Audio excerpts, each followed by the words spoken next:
Hey everyone. So lots of my fans and subscribers are asking me what I think of the new Supercell, and the truth is I haven't really even turned it on yet. I got it and installed it, and then I started putting in the duct work. I still have to get 220 out to my shop or out to the garage. Um, so unfortunately I just only have a few hours a week to work in the workshop, so everything takes forever. So the duct work took forever. It took me almost 3 weeks to finally get it done. Um, it's a pain. This blue PVC pipe, I cut it on this miter saw, uh, and you can't, the miter saw doesn't go through all the way. So once you get it down, you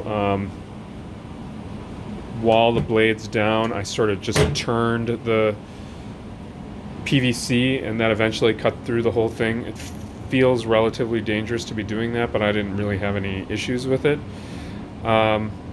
It also just makes a ton of this blue dust that's, statically charged, so it sticks to everything. It gets everywhere. It's been all over the house for 3 weeks. Wife was not really happy about that. What else did I learn? So nothing fits. That was really annoying. Nothing fits on the fittings. The hose doesn't fit on the fittings. The blast gate doesn't fit on the pipes. Everything is a little too loose or a little too tight. So I used a heat gun a lot. That came in pretty handy. It's able to soften up the PVC so you can push it on to things. Another thing I did was I wrapped tape around fittings like that. That's just masking tape that went around a lot to try to make this seal here. What else did I learn? Foil tape comes in pretty handy. I didn't glue very many joints. I just friction fit them all. But every once in a while, like on these, when I'm making a 90-degree turn out of four 22.5s, I put foil tape on them so it stayed together.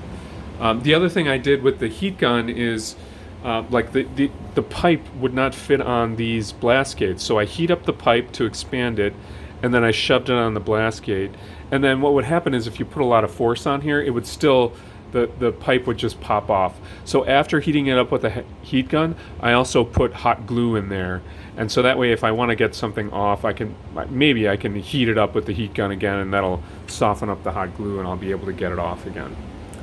The other thing I did was when I made like a big line like this, I'd sort of cut all that and lay it out on the floor or piece it together piece by piece.